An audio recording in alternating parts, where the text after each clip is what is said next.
Hello and welcome to Edukemy's YouTube channel and editorial discussion for 26th May 2022. My name is Harsh Singh and in this video we shall discuss an editorial from today's The Hindu which is titled Be Wary of Growing Exports. Be cautious of the growing exports that India has. Now, this editorial primarily speaks of the carbon embodied exports from India and how we must be cautious about these kind of exports. If you like this initiative, share some love through likes, comments and shares. And this discussion is important from the perspective of GS paper 3, environment and economy.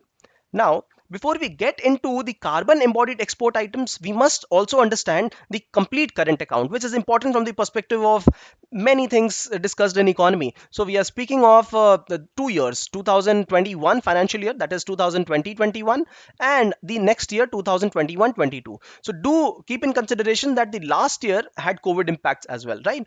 So understanding the net exports and imports, the products and the top regions that we export to. Now, merchandise, that means the goods that we export, and services are the invisibles and other kind of services, online ITES, information technology enabled services that we provide. This year, the exports have been $400+ billion, and that's what we have been clapping about. Great achievement, bravo to the country. But imports have also risen very, very much. So 400 plus of exports and 600 plus of imports this year. Trade deficit around $200 billion. Similarly, if you see the last year, the total exports were $300 billion for merchandise and $400 billion for the import of merchandise. So net deficit was $100 billion. This year, again, we see for $250 billion of export of services, right? That we are good at, office of the world, and $150 billion of import. So $100 of surplus, 100 billion. And last year the scenario was something like this: $200 billion of export and around 120 of import. So around 90 billion dollars is what we had the surplus. So last year, if you actually see the total deficit between merchandise and services, it was hardly anything: 100 of deficit and almost 100 of surplus. So current account was almost balanced. But this year there's a deficit in current account around $100 billion. You can see this very well. All right. So this is one important thing that you should note: $100 billion of deficit in the current account. The second thing that you should also look at is the export and import basket. What we import largely to a great amount is the petroleum crude and some petroleum products. See, $160 billion of petroleum crude. Where have I picked this data from? Right from the dashboard of Ministry of Commerce, right? So making the whole process easy for you. So this is the import: $160 billion of petroleum crude and then petroleum products as well. What we actually do is refine this petroleum crude and send it back, use some of it and send back the rest of it to the same similar nations. So $90 billion of export of petroleum products. That is at the top of export commodities that we have.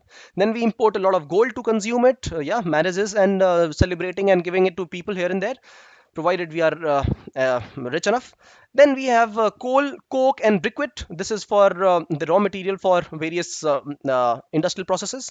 Pearl, precious and semi-precious stones, and then electronic component. This is what is largely the major import basket. An export basket comprises of petroleum products, the refined products, pearls, semi-precious stones, which we have finished, iron and steel industry products, then pharmaceutical products, gold and other precious mineral stones, and then aluminium products. This is what we have as the export basket. Who are the countries who import the maximum of our products? America, UAE, China, Bangladesh, and Netherlands. And you would see some of these countries in the importers as well. So America, China is at the top from where we import. After that, we have UAE, then USA, and then Saudi and Iraq. Interestingly, Iraq, Saudi, USA, UAE, these are the places from where we import a lot of our petroleum and gas reserves. All right. So this is what is the import and export basket. You must remember, no. Now, becoming aware of the whole scenario, now let us get into what actually this editorial is speaking of. So additional points provided, but then important ones. So should we be very happy about the kind of exports that we have? Now that we have seen that we have had good exports, exporting during the times when Russia and Ukraine are going through a crisis, Sri Lanka is going through a crisis, Nepal, Pakistan, Bangladesh, all these economies are not doing well. India has some advantage. And we also see China getting sidelined because of the supply chain resilience initiative, and India getting the center stage at Indo-Pacific. Yeah. So India getting this export opportunity, this is a great step for India. However, we must know what is the export basket, and that's the reason I showed you what is the export basket. Amongst the items that we have, petroleum is an important item that we export. Along with that, electronics and chemicals, all these items that we export, these are nothing but carbon emission embodied exports. That means while we create these items, there is a lot of carbon emission also that gets formed, and it pollutes our environment, right? So which are the nations which export the carbon emission embodied exports? These are topmost: China, after that USA, Russia, and India. India being one of the major exporters. See, European Union also should have been one of the countries here, but why is it not so? We will understand that shortly.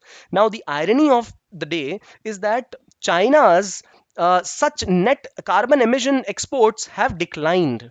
America's, it has remained stagnant over the last 20 years, and India's net carbon emissions embodied products, they have only risen in the last 15 years. This is a matter of concern for the country.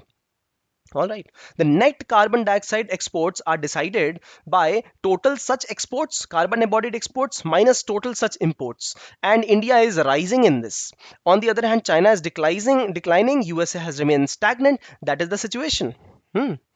Now, uh, these items that we see: petroleum products, electronics, and chemicals. Petroleum products, the net export of carbon emission embodied exports, it has only risen. In electronics and chemicals, it has risen, but we have also imported electronics and chemicals, electronic parts and chemicals, and that is the reason that we see net less rise net less rise in carbon emission embodied exports. However, the exports have risen and imports also have proportionally risen far more. So all these three products are of concern to India. Now, why a concern to India? Why not European countries? Now, who are the importers? When we export these items, there has to be somebody who is importing. So largely OECD economies, Organization for Economic Cooperation and Development, and countries like USA, Japan, Germany, right, a part of OECD as well. So these are the countries who are importing these products, and European countries as well.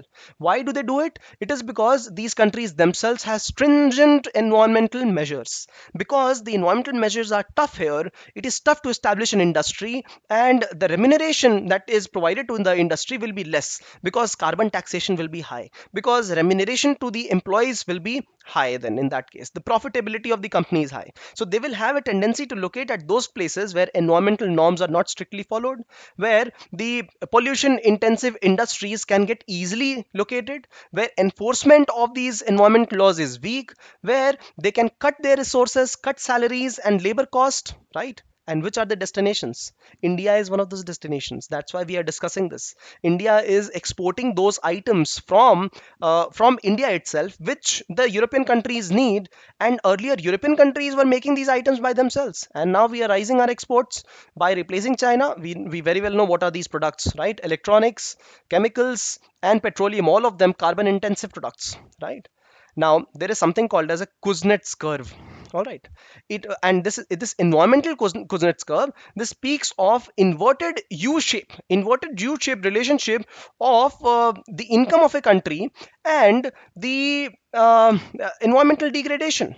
So as the income of the country rises, that means as export is rising or as GDP is rising, the environmental degradation will also rise. But after some time, the environmental degradation will get low with the rise of income of that particular nation, right? So this is what is one of the indicators. So income should be on this side and environmental degradation should be on the y-axis. All right.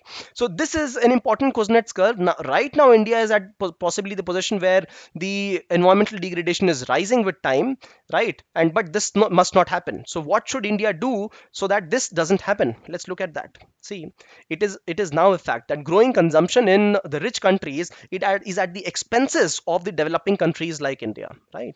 So exporting agricultural goods, exporting such food items which are water intensive, which are not sustainable for India, we will need to rationalize this. We are right now focusing on items like rice, sugar, which we are virtually exporting. We are virtually exporting water while we export rice and sugar. And we think that this is a great export. Rice, almost $10 billion of export, and it's great. Sugar, it's great. No, no. Since we are exporting virtual water to the tune of 4,000 liters for rice export, 1 kilo of export rice will have 4,000 liters of water consumed. And for sugar, it is 2 to 3,000 liters of water consumed for 1 kilo of sugar exported. Imagine this.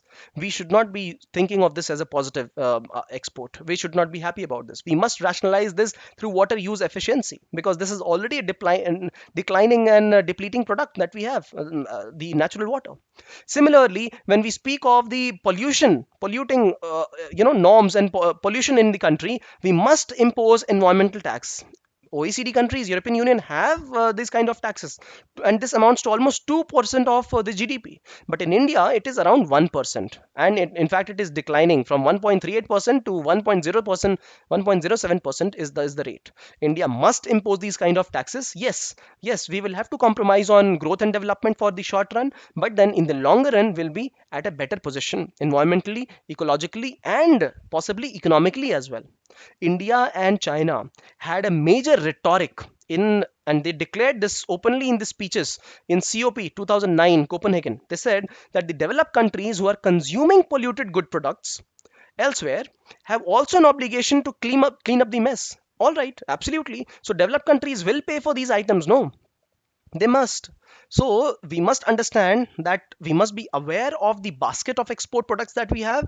Amongst this, we must also understand the basket of products includes those products which are not very good for India's health standard itself, especially agricultural. And then we have other products like electronics, chemical, and petroleum. India must do something about this. For example, carbon taxation, water use efficiency, rationalization of such products. And this is how we will be able to rationalize our exports and become a country which has less carbon emission embodied exports. All right.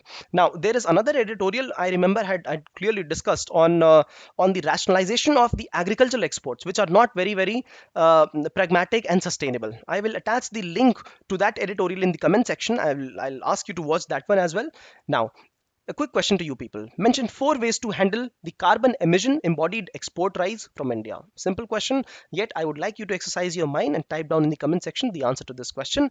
And a question, if you have, please put it down in the comment section. I will ensure to get back. And in case you like this initiative, share some love through likes, comments, and shares. Thank you for watching.